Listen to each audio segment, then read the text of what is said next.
บายดีทุกผู้ทุกคนทั้งในประเทศและต่างประเทศที่รับเบิ่งรับชมกันวันนี้เป็นมื้อสันวันดีในผูกคอต่อแขน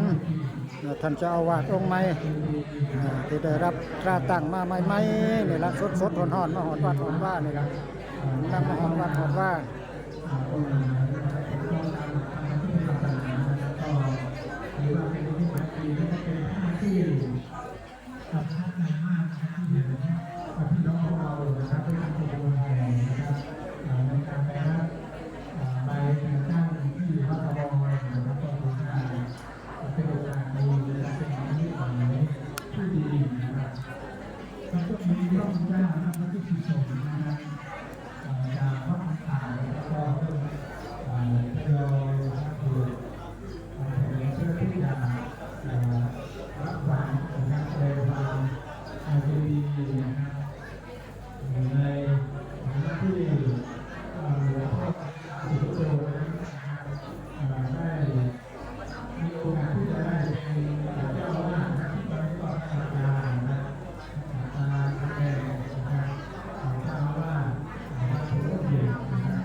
ให้พระพุทธเจ้าได้ผูกแขนเอาแล้วก็ท่านหายสมาธิไว้นะครับก็ได้ภาวนาจำในวัดนี้ในที่วัดอภรณ์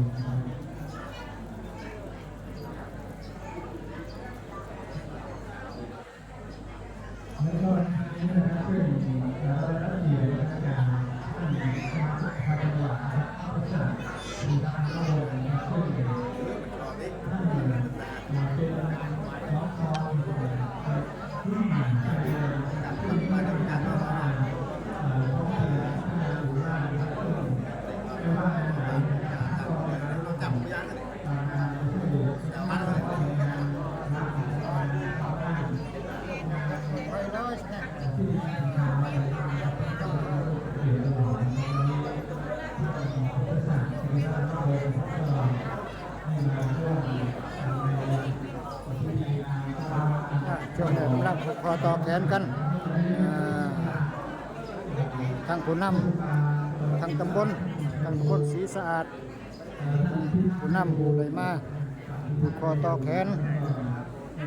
ท่านเจ้าอาวาสองค์ใหม่ท่านเจ้าผู้ใหญ่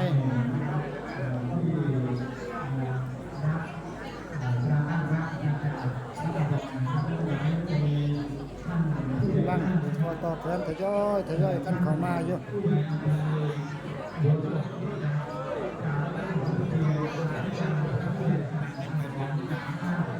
บัตรเชิญ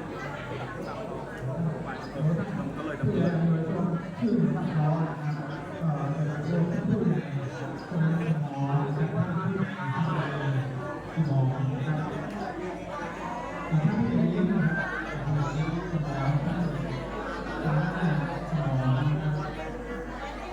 ต่อแขนเป็นขวัญกำลังใจ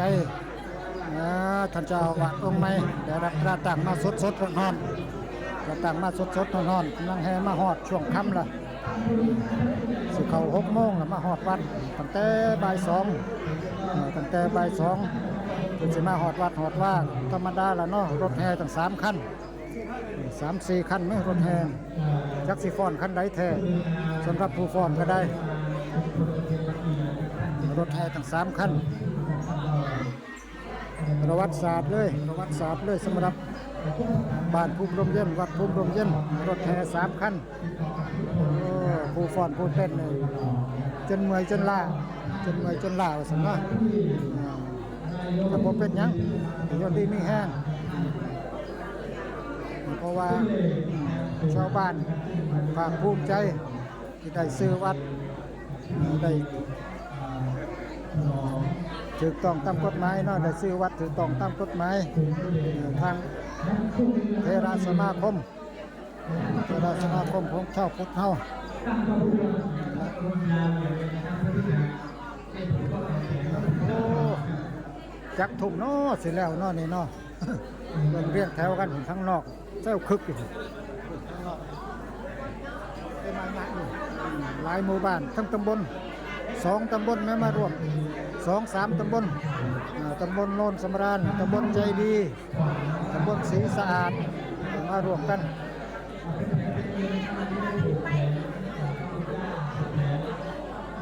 ผู้ใหญ่ครับองค์การในนามตัวแทนนะครับผู้ที่ขอตั้งรับผู้ซ่อมเองหรือว่าซ่อมเองต่างๆนะครับซึ่งอย่างนั้นเป็นเองที่ต่อตู้ที่จะขอหมู่บ้านในหมู่บ้านนะครับเป็นประสบผลสำเร็จนะครับเป็นนะครับทางประชาชนเป็นนักพัฒนา เป็นขวัญกำลังใจให้เจ้าอาวาสให้พ่อผู้ใหญ่ที่ท่านพ่อผู้ใหญ่ได้ดำเนินการแลนเรื่องวัดเรื่องว่าก็ได้มาเสร็จสมบูรณ์ก็เป็นความภาคภูมิใจทั้งผู้ใหญ่บ้านทั้งชาวบ้านทั้งหลวงพ่อเจ้าอาวาสนะภาคภูมิใจรอกันมาดนนานแล้วที่จะได้เป็นวัดเป็นว่าแต่แลนกันหลายรอบแลนเรื่องวัดเรื่องว่า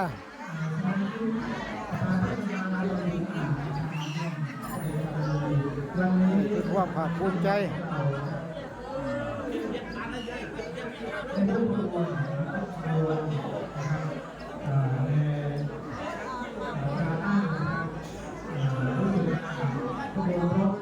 ยาวเป็นกิโลนะครับเป็นกิโลนะครับ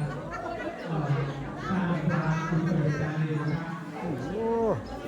ผู้คนหลายมากหน้าหลายตาหลายคักคนข้างนอกยังแซวอยู่ต่อแถวกันคน2-3 ตำบลประมาณหน่อยๆเด้อมาตำบลละ10 20 30เพื่อมาเป็นกำลังใจให้เจ้าอาวาสองค์ใหม่กำลังใจเจ้าอาวาสองค์ใหม่ผูกคอต่อแขน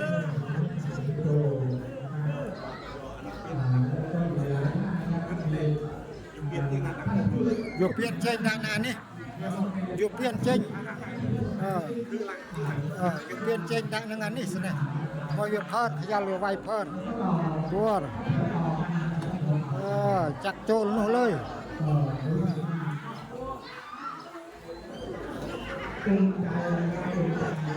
เป็นความภาคภูมิใจของเจ้าวาดของพ่อผู้ใหญ่บ้านของชาวบ้านทุกผู้ทุกคน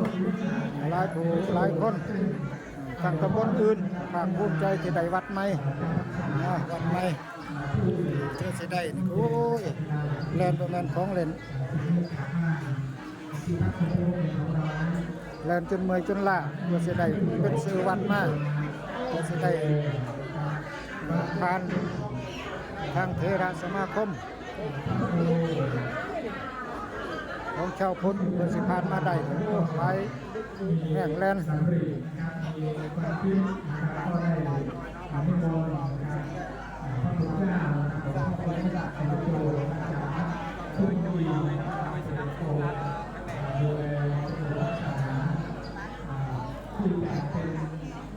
ผู้นำทางจิตวิญญาณพุทธศาสนาเพื่อที่จะดำรงพระพุทธศาสนาที่สืบต่อไปมีวัดก็ต้องมีพระผูกคอต่อแขนก็พอแล้วดอกเนาะแล้วดอกคำมันมืดหลายคักผู้คนหลายอีหลีเป็นประวัติศาสตร์ในปีนี้คือซีเมนปีวัดสุดท้ายแล้วปีนี้คือเมื่อนี้ก็ได้รับค่าต่างกัน2 วัดคือวัดเบี้ยนตำบลตะเคียนกับวัดภูมิร่มเย็น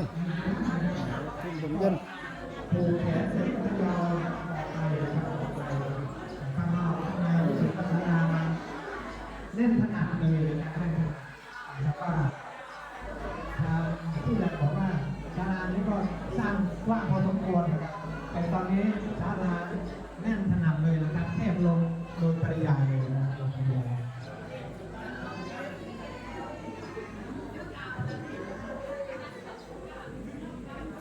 จองเจ้าวาดตามุยเปื้อนเลือดเจ็บหนึ่งคุ้ม คิวยาวๆอยู่นะครับคิวยาวๆ โอ้ตุกไทยทั้งพัง อาแดนนะครับก็อดใจรอสักเดียวนะครับเปิดเวลาถึง2 ทุ่ม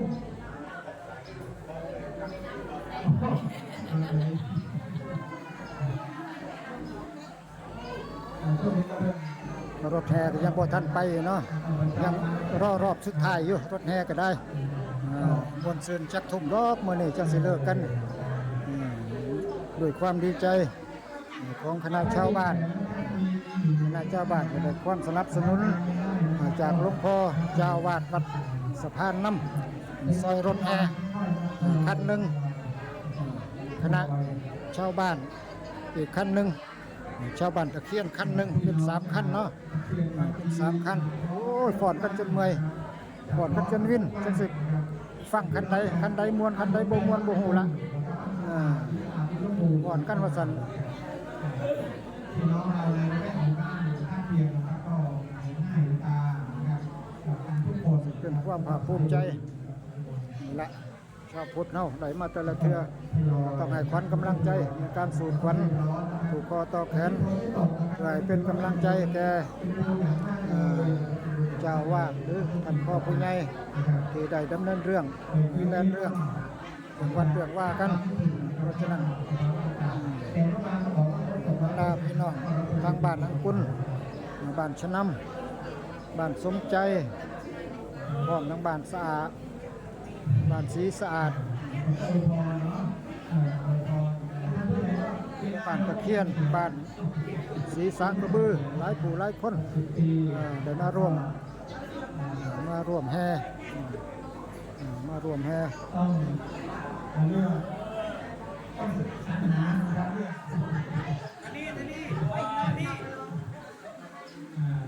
ที่น้องจากบ้านสนใจครับไม่เป็นไร